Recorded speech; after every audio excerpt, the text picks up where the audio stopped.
नमस्कार साथियों, मेरा नाम है अशोक पांडे और मेरे चैनल जयवीर अशोक पे आपका स्वागत है। एएफएम यूनिट 6 पार्ट 3 पर आ चुके हैं। WDV मेथड पढ़ेंगे, यानी रिटन डाउन वैल्यू मेथड के बारे में हम यहाँ पर पढ़ेंगे। डिप्रिशिएशन का स्ट्रेट लाइन मेथड हमने पिछले लेक्चर में यानी पार्ट 2 में देखा था। कुल मिला के 4 मेथड पढ़ने हैं, इनमें से ये दूसरा मेथड है रिटन डाउन वैल्यू मेथड, या इसी को दूसरे नाम से भी जाना जाता है डिमिनिशिंग बैलेंस मेथड के नाम से भी जाना जाता है। ठीक, जैसे जैसे आगे बढ़ेंगे वैसे वैसे आपको फ़र्क नज़र आ जाएगा, परेशान होने की ज़रूरत नहीं है। यानी स्ट्रेट लाइन मेथड में और रिटन डाउन वैल्यू मेथड में क्या फ़र्क होता है आपको धीरे धीरे पता चल जाएगा, तो चिंता करने की ज़रूरत नहीं, बस समझते चलिए। This is a depreciation method in which the percentage rate is applied to residual balance rather than to the original cost. यहाँ पर क्या होता है कि ओरिजिनल कॉस्ट पर परसेंटेज ना लगा करके जो बचा खुचा है रेजिडुअल बैलेंस जो है उस पर परसेंटेज लगाया जाता है, बस इतना ही फ़र्क होता है। यानी स्ट्रेट लाइन मेथड ये कहता है कि अगर मान लो तुमने 1,00,000 रुपए का लैपटॉप लिया है और उस पर 20% का डिप्रिशिएशन है, तो 1,00,000 रुपए का 20% ही हमेशा निकालोगे, हमेशा 20,000 रुपये ही निकल करके आएगा। लेकिन ये आपका रिटन डाउन वैल्यू मेथड ये नहीं कहता, ये बोलता है कि मान लो 1,00,000 का लैपटॉप लिया है तो उसका 20% डिप्रिशिएशन करो, तो पहले साल 20,000 रुपये आ गए, ठीक है। अब कितनी वैल्यू बची, बचा खुचा माल कितना है सर, 80,000 रुपये। अब नेक्स्ट ईयर जो है 80,000 का डिप्रिशिएशन करेंगे, कितना बचा, 16,000 रुपये आ गया। 80,000 में से 16,000 घटा दीजिए तो ये आ जाएगा 64,000 रुपये। अब अगले साल 64,000 का 20% जो है निकालना होगा। बस ये है इसका मतलब कहने का कि हम परसेंटेज निकालते हैं 20% ही निकालेंगे। यहाँ भी 20% निकालते थे, लेकिन बुक वैल्यू का निकालते थे, हमेशा बुक वैल्यू का निकालते थे। यहाँ रेजिडुअल वैल्यू का बचा खुचा डिमिनिशिंग बैलेंस, जो बचा खुचा बैलेंस है उस पर 20% निकालते हैं। निकालते 20% ही हैं, लेकिन बचे हुए पार्ट का निकालते हैं। ठीक है। Recall the straight line method assumes a constant depreciation value. अब जो आपका स्ट्रेट लाइन मेथड है उसमें अगर मान लो 1,00,000 रुपए का लैपटॉप तुमने खरीदा हुआ है और 20% का डिप्रिशिएशन लग रहा है, तो हर साल 20,000 रुपये उसमें से कम होंगे। Each year and every year हमेशा 20,000 रुपये ही डिप्रिशिएशन में एक कांस्टेंट वैल्यू घटती हुई चली जाती है। लेकिन इसका उल्टा अगर देखें, conversely the diminishing balance method assumes a constant depreciation rate per year. यहाँ पर क्या है, डिप्रिशिएशन का रेट 20% हमेशा रहने वाला है, वैल्यू सेम नहीं रहेगी। अभी मैंने आपको दिखाया, जैसे कि पहले साल जो है 1,00,000 के लैपटॉप का पहले साल 20% पर डिप्रिशिएशन कितना हुआ था, 20,000 रुपये। अगले साल सिर्फ 80,000 रुपये बचे, उसका 20% जब हमने निकाला तो 16,000 रुपये निकला। ठीक है। यहाँ क्या हो रहा है, 20,000 16,000, आगे चल करके हो सकता है ये जो है 14,000 रुपये आ जाए, इस तरीके से घटता चला जाता है। लेकिन हर जगह निकाल हम कितना रहे हैं, 20% निकाल रहे हैं। We are calculating 20% each year. Percentage fix है, वैल्यू बदलती रहती है। यहाँ क्या है, परसेंटेज और वैल्यू दोनों फिक्स रहती है। ठीक है, चलो आगे बढ़ते हैं। इसके पीछे लॉजिक इनका क्या है, more depreciation tend to occur earlier in the asset's life. मतलब एसेट की शुरुआती दौर में ज़्यादा डिप्रिशिएशन होता है। सो जैसे ना पहले शुरू में 1,00,000 का लैपटॉप खरीदा और उसका 20% निकाला था हमने, तो 20,000 रुपये आया था।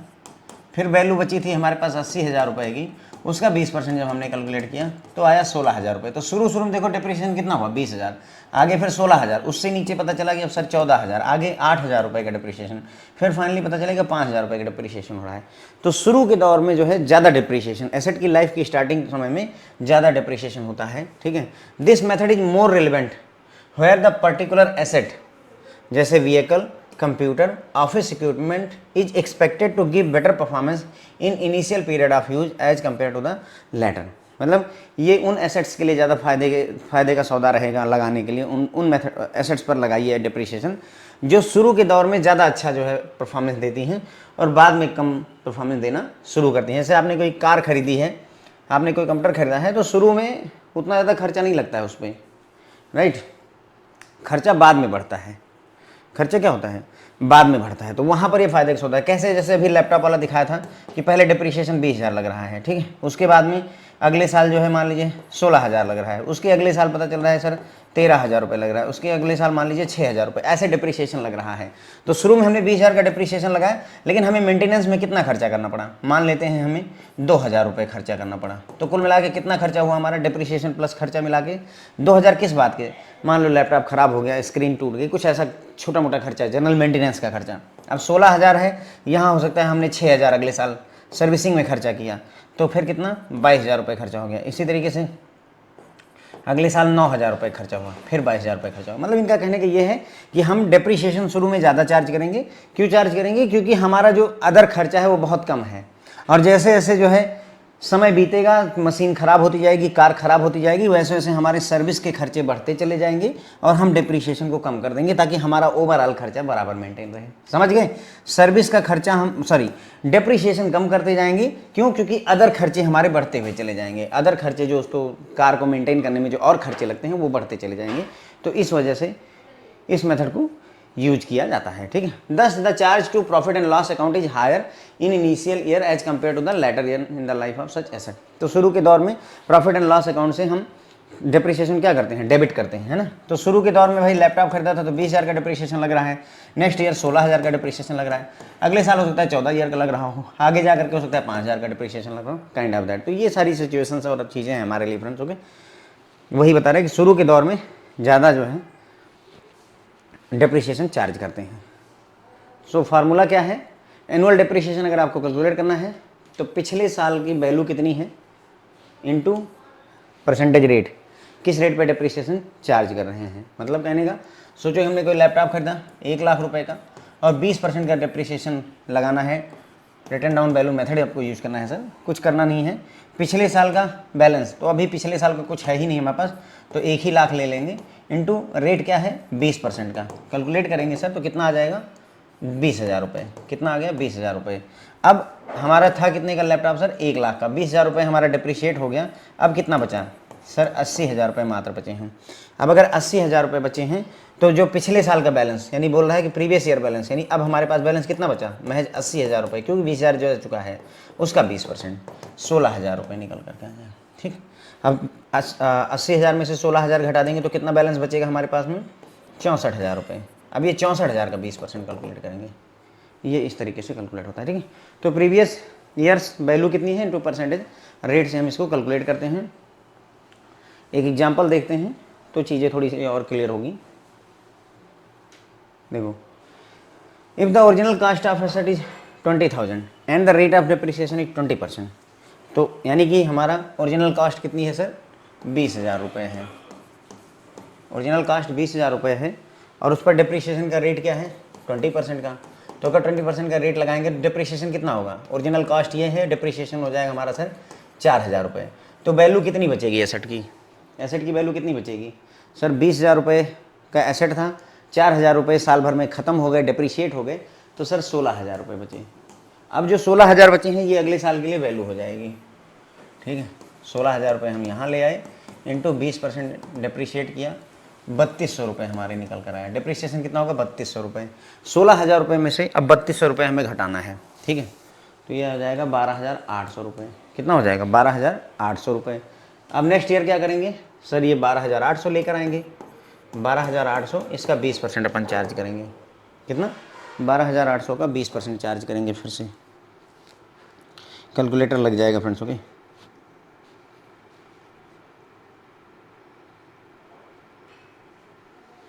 2,560 रुपये लग गए। 2,560 इसमें से घटा दीजिए 12,800 में से, तो 10,240 आ जाएगा। 10,240 वैल्यू बची। अब 10,240 वैल्यू लेकर के आएंगे और इसका 20% चार्ज करेंगे, तो इसका 20% कितना हो जाएगा? ये हो जाएगा सर 2,048 रुपये। किस में से घटाएंगे? 10,240 में से इसको घटा देंगे तो 8,192 रुपये, इतना रुपये बचेगा। ठीक। ये इसी तरीके से पूरी प्रक्रिया चलती रहेगी। इसकी एक और ख़ास बात होती है, यहाँ जीरो आने के चांसेस कभी नहीं होते हैं। जीरो आएगा ही नहीं। क्यों? क्योंकि आगे चलकर डेसिमल वगैरह में एंट्री कर जाएगा, लेकिन जीरो नहीं जाएगा। स्ट्रेट लाइन मेथड में मैंने आपको दिखाया था कि एसेट अगर 1,00,000 रुपये का था और हर साल अगर 20,000 रुपये कम हो रहे थे तो 20-20 करके ये 5 साल में जीरो हो जा रहा था। लेकिन रिटर्न डाउन वैल्यू मेथड में एसेट कभी जीरो पर जाएगा ही नहीं। प्रक्रिया कैसे चलती है रिटर्न डाउन वैल्यू मेथड की, पूरा मैंने आपको ये दिखाया। वही जो मैंने आपको दिखाया है वही यहाँ पर लिखा हुआ है, देखिए। ठीक है। देखो 20,000 रुपये था, उसका 20% डिप्रिसिएशन लगाया तो 4,000 रुपये हो गए। अब 20,000 हमारी वैल्यू थी, उसमें से 4,000 रुपये घटा देंगे सर। यहाँ से 4,000 घटाएंगे तो यहाँ 16,000 रुपये बचेगा। कितना बचेगा सर? 16,000 रुपये बचेगा। फिर 16,000 लेकर आएंगे, उसका 20% डिप्रिशिएशन करेंगे तो 3200 रुपये डिप्रिशिएट होना चाहिए। 16,000 में से 3200 घटाएंगे तो 12,800 रुपये, 12,800 आ जाएगा। 12,800 का 20% निकालेंगे तो 2,560 आएगा। अब इसको इसमें से घटाएंगे तो 10,240, 10,240 का 20% निकालना, ये आ जाएगा। इसका 20% निकालेंगे, ये आ जाएगा। अगर फर्दर भी करना है तो 6,553.60 का 20% निकाल लीजिए तो आपको फर्दर भी निकल करके वैल्यू आ जाएगी। ठीक है, तो ये है। अब देखो, लेकिन अब यहाँ पर प्रॉब्लम है। एक प्रॉब्लम क्या है, हमने ऐसे तो निकाल लिया, लेकिन अगर मान लो कि हम तुमसे ये पूछें, इस क्वेश्चन में मैं पूछूं कि इस एसेट की जो वैल्यू है वो आज से 5 साल बाद कितनी होगी, तो या तो फिर ऐसे चार्ट बनाओ, ऐसे बराबर जो है इसको सब्सट्रैक्ट करते रहो कि हाँ सर इतना घटता जाएगा तब ये वैल्यू आएगी, या फिर कोई फार्मूला हो जिससे हम सीधे निकाल सके कि हाँ 20,000 रुपये हैं और 20% डिप्रिशिएशन है तो 5 साल बाद कितना होगा। तो उसके लिए फ्रेंड्स हमारे पास सीधा जो फार्मूला है वो ये है यहाँ पर, if salvage value is not given, here is the formula. एक मिनट रुकिएगा,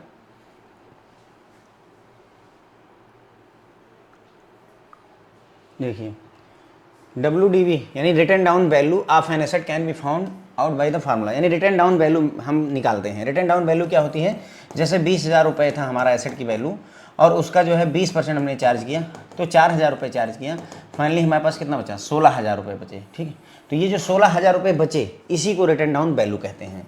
आफ्टर 1 ईयर जो है, आफ्टर 1 ईयर कितना बचा, 16,000 रुपये, इसी को रिटर्न डाउन वैल्यू कहा जाता है। तो रिटर्न डाउन वैल्यू अगर आपको कैलकुलेट करनी है तो उसके लिए फार्मूला है WDV equal to C into 1 minus P की power n, C into 1 minus P की power n। C is cost हो गई आपकी, P इज परसेंटेज, डिप्रिशिएशन का परसेंटेज है। अब अगर 20% लिखा हुआ है तो उसको 20 डिवाइडेड बाई 100 कर लीजिएगा 20% को, ठीक है, तो आपका 0.20 आ जाएगा। इस तरीके से परसेंटेज में कन्वर्ट कर लीजिएगा। P का मतलब हम 20% का यहाँ 20% नहीं लिखेंगे, हम यहाँ पर 0.20 लिखेंगे, यानी कि 100 से डिवाइड करके वैल्यू यहाँ पुट करनी है। सर n क्या है, जितने साल बाद आपको वैल्यू चाहिए, 5 साल बाद चाहिए, 3 साल बाद चाहिए, 4 साल बाद चाहिए, वो चीज़ दी हुई होती है। ठीक है, तो WDV written down value equal to cost bracket में 1 माइनस परसेंटेज की पावर n।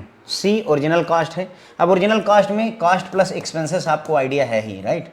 अगर मान लो कास्ट में इंस्टॉलेशन चार्जेज और ये सब दे दे तो उसको जोड़ेंगे ही जोड़ेंगे। ओके, ये तो मैं बता ही चुका हूँ कि यूज करने से पहले जितना भी पैसा लगता है वो सारा कास्ट में आता है। n कितने साल का आपको डेटा चाहिए, P रेट ऑफ डिप्रिशिएशन है। यहाँ साल्वेज वैल्यू को एज्यूम किया गया है कि 0, साल्वेज वैल्यू नहीं है। अच्छा, अगर साल्वेज वैल्यू हो तो उस केस में क्या हो जाएगा sir, cost plus expenses minus salvage हुआ करता था। ध्यान करिए किस में, स्ट्रेट लाइन मेथड में, into rate of depreciation into time in year, यही तो चलता था, है ना। तो अगर उसी फार्मूले से ही हम आइडिया को चुराएं, ठीक है, तो कास्ट प्लस एक्सपेंसेस को मान लो कास्ट ही मान लें तो माइनस सॉल्वेज होता था, कास्ट माइनस सॉल्वेज।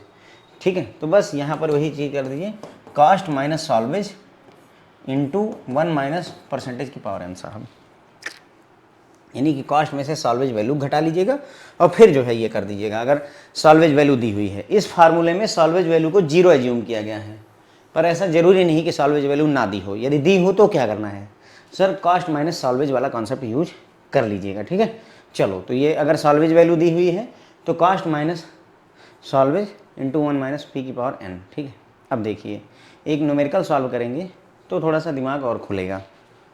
ठीक है, क्वेश्चन है आपके सामने, the original cost of an asset is 20,000। एक एसेट की कॉस्ट 20,000 रुपये है, क्योंकि और कोई बात कही नहीं गई है तो C इक्वल टू 20,000 हो गया। रेट ऑफ डिप्रिशिएशन यानी कि हमारा P 20% है, 20% को क्या करते हैं 20 डिवाइडेड बाई 100 करेंगे इक्वल टू 0.20 आ जाएगा, 0.20 कह लीजिए, इतना आ जाएगा। तो P की वैल्यू भी हमें निकल आई, C की वैल्यू हमें निकल आई। Find the value of asset at the end of 4th year, n equal to 4 कहा है। 4th ईयर के एंड में आपको वैल्यू पता करनी है तो n इक्वल टू 4 हो जाएगा। पूरे 4 साल बीत जाएँ तो इसकी वैल्यू क्या होगी, तो n इक्वल टू 4 हो गया। ठीक है, तो हमें सारी वैल्यूज मिल गई, फार्मूला उठा करके पुट कर दीजिए। फार्मूला क्या है sir, written down value equal to C into 1 minus P की पावर n, राइट। C कितना है सर, 20,000 रुपये है, इंटू 1 माइनस पी कितना है, तो 1 माइनस 0.20 की पावर कितना है n सर 4 है। ठीक है, इक्वल टू ये हो गया सर हमारा 20,000 रुपये इंटू 0.80 एक में से 0.20 घटाएंगे तो 0.80 की पावर 4 आ जाएगा। ठीक, तो हमें क्या करना है, 20,000 को मल्टीप्लाई करना है 0.8 की पावर 4 से, यानी कि 0.8 की पावर 4 का मतलब सर ये हो गया 0.8 इंटू 0.8 इंटू 0.8 इंटू 0.8। कैलकुलेटर से अगर कैलकुलेट करना है तो आपको अगर पता है तो बहुत अच्छा है, नहीं पता है तो क्या करिए 0.8 इंटू 0.8 कर दीजिए, तो कितना आ जाएगा 0.8 इंटू कैलकुलेटर में दबाइए 0.8 तो आ जाएगा सर 0.64। ठीक है, अब क्या करिए कैलकुलेटर बस इक्वल दबाइए, सिर्फ इक्वल दबाएंगे तो ये आ जाएगा 0.512। एक बार और इक्वल प्रेस करिए, एक बार और, तो ये आ जाएगा 0.4096। ठीक, तो ये कितनी बार हो गया, देखो ये 2 बार ये था, ये तीसरी बार था, ये चौथी बार था, 4 बार की वैल्यू आ जाएगी आपकी 0.4096। कैलकुलेटर से हायर पावर के कैसे कैलकुलेट करें, ना होगा तो बताइएगा आप लोग कमेंट करके, तो एक वीडियो आपको दे दूंगा, हो जाएगा आसान। ठीक है, अब इसको मल्टीप्लाई कर दें अगर तो ये आ जाएगा 8,192 रुपये, मेरे हिसाब से कैलकुलेशन ही आ रही है 8,192 रुपये इसकी वैल्यू बचेगी 4 साल बाद। ठीक है, तो 4 साल बाद 20,000 का अगर 20% अप्रिसिएशन लग रहा है, डिप्रिसिएशन, तो इतनी वैल्यू बचेगी। ठीक है, ये वाला अगर आपको मान लीजिए कैसे 0.8 की पावर 4, जैसे मान लो चलो 0.8 की पावर 4 है, मैं बोलता हूँ 0.12 की पावर आपको 256 करने के लिए मैं कह दूँ तो क्या कर पाएंगे? अगर नहीं कर पाते हैं तो कमेंट सेक्शन में बताइएगा, एक वीडियो देंगे डिटेल में करवा देंगे ताकि आपके लिए चीज़ें आसान हो जाए। ओके, तो 8192 आ गया हमारा, देखिए। ठीक है, तो WDV equal to cost into 1 minus percentage.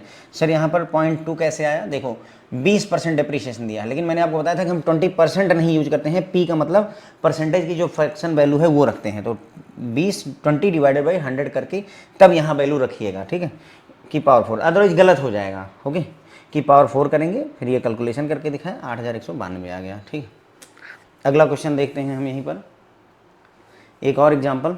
If the original cost of an asset is 50,000, C equal to 50,000, कोई और बात नहीं कही गई है तो कास्ट को सीधे ले लिया। रेट ऑफ डेप्रिसिएशन यानी पी इक्वल टू सर 10% है, कितना है 10% है, 10% को 10 डिवाइडेड बाई 100 कर देंगे, परसेंटेज का सिंबल हटाने के लिए 100 से डिवाइड कर देते हैं, इसको अगर लिखेंगे तो 0.10 आ जाएगा, या इसी को 0.10 या 0.1 लिख दीजिए, सिंपल। ठीक है, ये आ गया हमारा पी। सर एन कितना है, सर एन है 3rd ईयर पूछ रहा है, it is asking for 3rd year, 3 साल बाद पूछ रहा है कि क्या स्थिति होगी, तो एन इक्वल टू 3 हो गया। बस WDB equal to C 1 minus P की power n, what is C, sir ये 50,000 रुपये है, इंटू 1 माइनस 0.1 की पावर 3। ठीक है, तो ये हो गया 50,000 इंटू 0.9 की पावर 3 हो जाएगा, है ना। क्यों 0.9, क्यों, क्योंकि एक में से 0.1 घटाओगे भाई तो 0.9 आ जाएगा। 0.9 इंटू 0.9 इंटू 0.9 आपको कैलकुलेट करना है, 0.9 इंटू 0.9 इंटू, तो ये आ जाएगा सर कितना 50,000 मल्टीप्लाइड बाई 0.729, तो सर ये आ रहा है 36,450 रुपये। तो इसकी वैल्यू जो बचेगी, रिटर्न डाउन वैल्यू जो बचेगी आफ्टर कितना, आफ्टर 3 ईयर, वो 36,450 रुपये बचेगी। देखिए यहाँ पर कैलकुलेशन की गई होगी 36,450 रुपये। ठीक है, तो मैंने आपको लगभग समझा दिया है, कोई इसमें चिंता वाली बात नहीं है। ठीक है, फिर भी 1-2 न्यूमेरिकल और कर लीजिए, 1-2 एग्जाम्पल और कर लीजिए, चीज़ें क्लियर हो जाएंगी। ठीक है, रिटर्न डाउन वैल्यू में क्या निकल कर आ रहा है वो थोड़ा सा एक बार मैं क्लियर कर देता हूँ, मे बी आपके मन में डाउट हो। ठीक है, मे बी, मैं नहीं कहता कि डाउट होगा। देखो अगर आपसे पूछा जा रहा है कि एक एसेट है जिसकी वैल्यू 20,000 रुपये है, ठीक है, और 20% का डिप्रिसिएशन लग रहा है, तो उसकी जो है वैल्यू बताइए आफ्टर 4 ईयर, मान लीजिए ये पूछता है, तो जो आंसर आपका आ रहा है वो ये वाला आ रहा है फ्रेंड्स। ओके, ये चीज़ आप निकाल करके बता रहे हैं कि 4 साल बाद 20,000 रुपये का एसेट कितनी वैल्यू का बचेगा। ठीक है, 8,192। यदि आप चाहें तो कैलकुलेशन भी करके देख लीजिए, देखिए क्या होगा हमारा, WDB इक्वल टू होता है C यानी cost 20,000 into 1 minus P, percentage कितना है 20% है तो 0.2 हो गया, की पावर n कितना है, आफ्टर 4 ईयर पूछ रहा है, 4 साल के बाद, की पावर 4 हो जाएगा, तो इक्वल टू हो जाएगा सर ये 20,000 रुपये इंटू 0.8 की पावर 4। ठीक, 0.8 की पावर 4 2.8 इंटू, तो ये आ जा रहा है फ्रेंड्स। अगर इसकी जगह देखें तो 20,000 इंटू 4.4096, ठीक, 0.4096। इसको मल्टीप्लाई अगर हम कर दें 20,000 रुपये से तो 8,192 रुपये आ रहा है, 8,192। देखिए यही निकल कर आया, राइट, समझ गए। तो ये सारे कैलकुलेशन किए जा सकते हैं, ये सारे। अगर मान लो ये आपको कैलकुलेट करना है तो बस यहाँ पावर 3 लगा दीजिए, ये चाहिए तो पावर 2 लगा दीजिए। अगर ये चाहिए, ये 16,000 आएगा फ्रेंड्स, ये जो है चाहिए तो यहाँ पर पावर 1 लगा दीजिए, ठीक है। तो आखिरी में ही निकालेंगे, जैसे 1 साल के आखिरी में n = 1 ले लिया जाए, 1 साल के अंत में, तो ध्यान रखिए 1 साल के अंत में ही निकालिएगा, ओके। यहाँ पर 2 साल के अंत में ये होगा, 3 साल के अंत में ये, 4 साल के अंत में ये, after 5 year this will be happening, ठीक है। तो समझ गए ना हम क्या वैल्यू WDV किससे बोल रहे हैं। मैं ये इस वैल्यू को मैं WDV बोल रहा हूँ। हम इस वैल्यू को चौथे साल में ये वाली वैल्यू को WDV नहीं बोलते हैं। आखिरी में कितना बचा उसे WDV कहा जाता है, ठीक है। तो ये बात क्लियर कर लेना, थोड़ा सा आवश्यक था मेरे लिए, क्योंकि मैं भी आप में से किसी के मन में थोड़ी बहुत डाउट या शंका रह गई हो, ठीक है। कठिन नहीं है बिल्कुल भी कठिन नहीं है, मेरा विश्वास मानिए, बहुत सरल है। बस अभी अकाउंटिंग नहीं इसका पढ़ा है, अकाउंटिंग भी पढ़ा देंगे, वो भी आपको हल्का ही लगेगा। लगभग सिखा दिया है आपको, केवल एक बार दिखाना ही रह गया है। सिखा दिया है अकाउंटिंग मैंने पहले लेक्चर में। एक मशीन की कॉस्ट 1 लाख रुपए है, ठीक है। तो C = 1 lakh, C = 1 lakh and depreciation rate P = 10% है। 10% यानी कि 10 divided by 100.1। What will be the it's book value after useful life of 4 year. 4 साल की यूजफुल लाइफ के बाद इसकी बुक वैल्यू क्या होगी, what will be book value, ठीक है। तो वही रिटन डाउन वैल्यू कहिए, बुक वैल्यू कहिए। 4 साल बाद, आफ्टर 4 ईयर, 4 ईयर के बाद n = 4, तो क्या होता है WDV = हमारा होता है cost into 1 - P to the power n। C रखा सर हमने कितना, पूरा 1 लाख लिख लेते हैं, 1 लाख इंटू 1 - 0.1 की पावर 4 ईयर, ठीक है। सब वैल्यू यहाँ देखो, P is your this, N is this, ठीक रखा हमने। क्या हो जाएगा ये सर, 1 लाख इंटू 0.9 की पावर 4, 0.9 की पावर 4 कैलकुलेट कर लीजिए।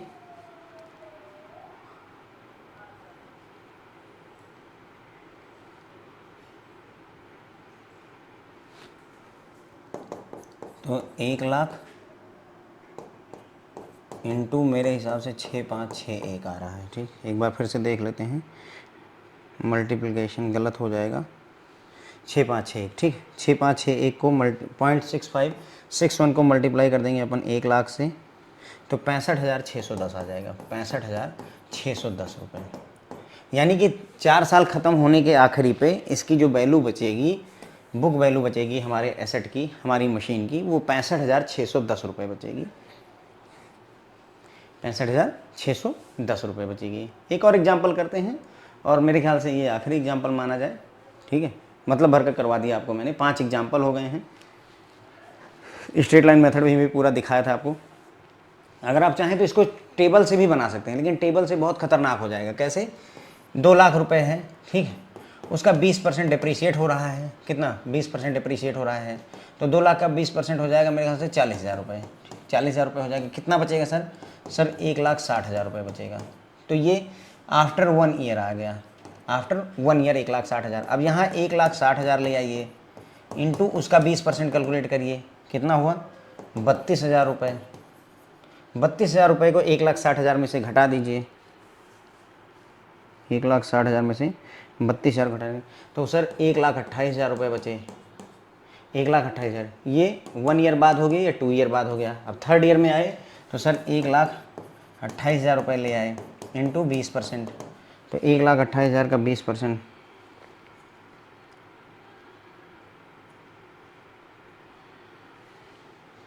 25,600, 25,600 रुपये घटेंगे, ठीक है। तो 25,600 1,28,000 में से घटा दीजिए, तो 1,02,400 रुपये। ये 3 साल के बाद आ गया, ठीक है, समझ रहे हो, ऐसे 5 साल तक करना है, हमें 5 साल तक करना पड़ेगा, लिटरली करना पड़ेगा। इसी के लिए जो आपको ये फार्मूला दिया गया है, ये चीज़ों को बहुत आसान कर देता है। ऐसे करते करते 5 साल, अब सोचो 10 साल बाद पूछ ले तो बेहोश हो जाओगे, राइट। इसीलिए ये फार्मूला ज़्यादा अच्छा है, पर फिर भी कर रहे हैं तो इसको कंप्लीट करते हैं, ठीक है, इंटू 20%। अब 1,02,400, 1,02,400 का 20%,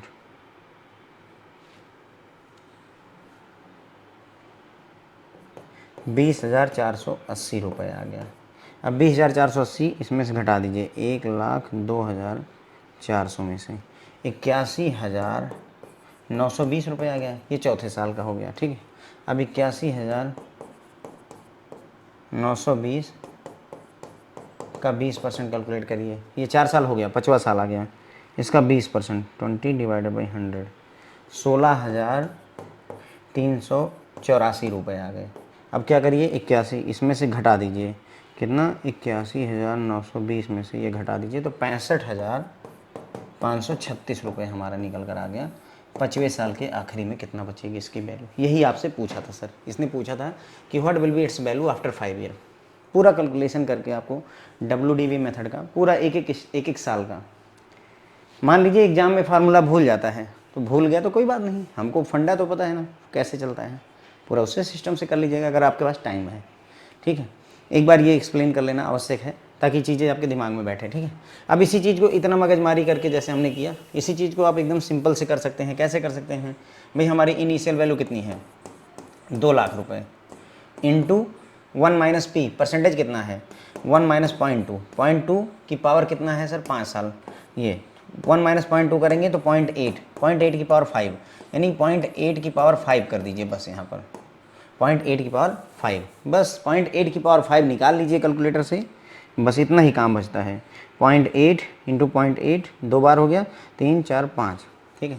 तो ये आ रहा है सर, यहाँ पर मैं फिर से लिख दूँ, अगर 2 लाख मल्टीप्लाइड बाई 0.32768, ठीक है, ये इसकी वैल्यू आ गई। इसको 2 लाख से मल्टीप्लाई कर दीजिए इस वैल्यू को, बस आ गया 65,536, 65,536 रुपये हमारा आंसर आ गया। अब आप देखें इस प्रक्रिया में यहाँ तक आने में और इस प्रक्रिया में यहाँ तक आने में कितना फ़र्क है, ओके।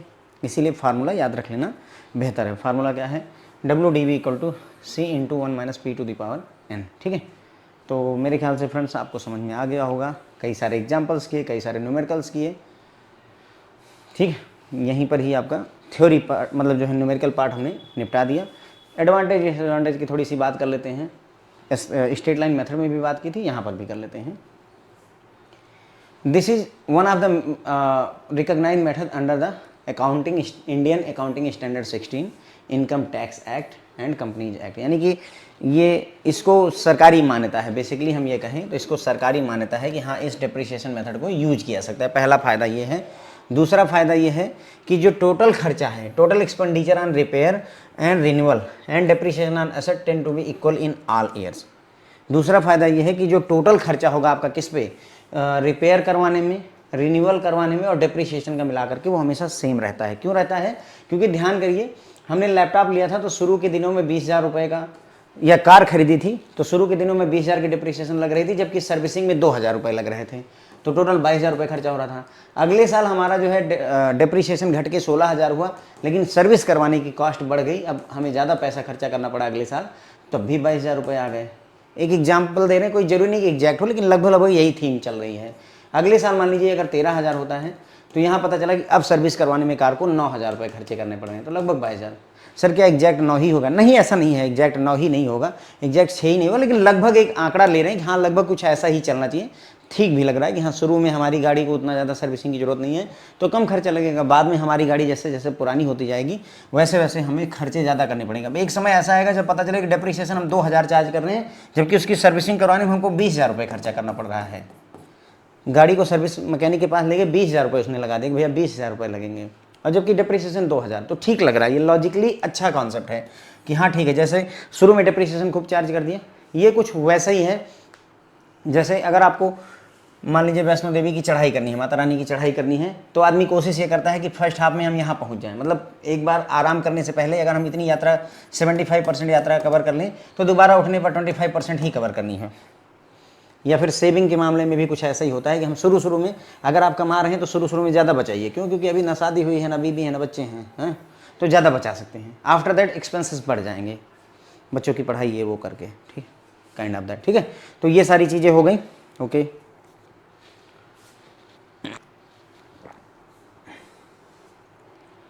आप में से बहुत सारे लोग जानते होंगे, लेकिन थोड़ा बहुत फिर भी बता दूं, पीपीएफ अकाउंट जरूर खुलवाना चाहिए। बैंक में जो एम्प्लॉय काम करते हैं उनको पब्लिक प्रोविडेंट फंड अकाउंट खुलवाइए, चाहे 1000 रुपये इसमें डालिए महीने का, ठीक है। वैसे तो 1.5 लाख की लिमिट होती है, 1.5 लाख रुपये की लिमिट होती है, और इस पर सरकार जो है 7-8% का इंटरेस्ट रिटर्न देती है। 15 साल का लॉक इन पीरियड होता है, यानी 15 साल तक आप पैसे नहीं निकाल सकते हैं, पर उसको भूल जाएं अगर, तो ये एक अच्छी रकम जो है तैयार हो सकती है। कैलकुलेशन करके थोड़ा सा पीपीएफ के बारे में देखिएगा, ठीक है। ज़्यादा नहीं बचा पाते तो कम से कम पीपीएफ में ज़रूर डालिए। एक तो टैक्स फ्री है, जो भी इंटरेस्ट अर्न करोगे उस पर कोई टैक्स नहीं देना है, सबसे बड़ा फ़ायदा ये है। एफडी करवाओगे तो उस पर टैक्स देना पड़ेगा। खैर आजकल तो सबसे ज़्यादा पॉपुलर चीज़ जो है म्यूचुअल फंड सही है वाले हैं, इतना प्रचार कर दिए हैं कि म्यूचुअल फंड सही है, हो गया है, ठीक है। चलो आगे बढ़ते हैं। तो वही बताया कि जो टोटल खर्चा है सर वो हमेशा इक्वल ही रहता है सभी वर्षों में। जैसे इनिशियल ईयर में, शुरू के दौर में क्या होगा, डिप्रिसिएशन ज़्यादा होगा और रिपेयर पे खर्चा कम करेंगे, और बाद के वर्षों में क्या होगा, रिपेयर पे ज़्यादा खर्चा होगा और डिप्रिसिएशन कम होगा, ठीक है।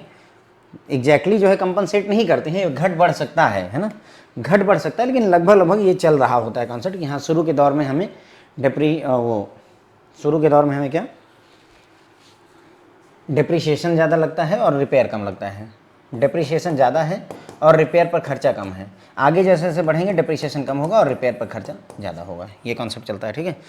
डिसएडवांटेज क्या है, तो भाई इसकी एसेट की वैल्यू कभी भी जीरो नहीं हो सकती, कभी जीरो हो ही नहीं सकती है, ठीक है।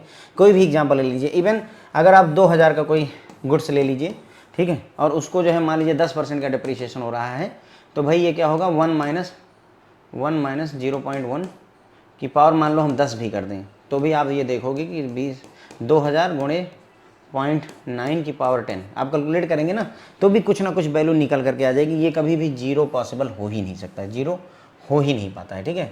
तो एसेट की वैल्यू कभी भी जीरो नहीं हो सकती है। समझना थोड़ा सा मुश्किल होता है, क्योंकि हर साल जो है डिप्रिसिएशन में वेरिएशन आता रहता है। समझना क्या है, पहले साल 20,000 चार्ज हो रहा है, ठीक है, फिर 4000 उसमें से डिप्रिसिएशन, 20,000 की वैल्यू थी, 4000 डिप्रिसिएशन हुआ तो 16,000 बचा, फिर 16,000 में से फिर से घटाया हमने डिप्रिसिएशन कितना, मान लो कि 3200 रुपये का, ऐसे करके मतलब थोड़ा सा कन्फ्यूजिंग होता है। क्यों? क्योंकि डिप्रिसिएशन की वैल्यू हर साल बदलती रहती है। स्ट्रेट लाइन मेथड बड़ा आसान होता है, 1 लाख रुपए का था, 20,000 इस साल घटाया, 20,000 अगले साल घटाया, 20,000 अगले साल घटाया, आसान होता है। ये थोड़ा सा डिफिकल्ट होता है। कभी भी एसेट फुल्ली डिप्रिशिएट नहीं होता, क्योंकि इसकी वैल्यू अगर जीरो नहीं होगी तो फुल्ली डिप्रिशिएट कहाँ होगा, कोई भी एसेट पूरी तरह से डिप्रिशिएट होकर ख़त्म होता ही नहीं है अगर इस मेथड में, है ना। जैसे मान लो हमने 20,000 रुपये का कोई लैपटॉप खरीदा है, तो उसकी वैल्यू कभी भी जीरो नहीं आती है, यानी कि कभी वो डिप्रिशिएट होकर ख़त्म होता ही नहीं है। पता चलेगा सर अभी भी जो है 20 रुपये 63 पैसे इसकी वैल्यू बची हुई है, पर हम इसको हटाने वाले हैं, ठीक है। तो ये इसका एक डिसएडवांटेज है, निगेटिव पॉइंट है, ओके। तो फ्रेंड्स स्ट्रेट लाइन मेथड हो गया हमारा, रिटर्न डाउन वैल्यू मेथड हो गया। होप है आपको ये चीज़ें समझ में आ रही हैं, अच्छा लग रहा है। लाइक वगैरह कर सकते हैं अगर अच्छा लगे तो, ठीक है, अच्छे अच्छे कमेंट्स कर सकते हैं। अगले लेक्चर में हमारे पास में अभी 2 मेथड और बच जाते हैं। 2 मेथड मैंने करवा दिए, स्ट्रेट लाइन मेथड आपको करवा दिया, रिटर्न डाउन वैल्यू मेथड करवा दिया, 2 मेथड और हैं, सम ऑफ ईयर्स डिजिट मेथड, वो सारे अगले लेक्चर में करेंगे। Thank you so much friend.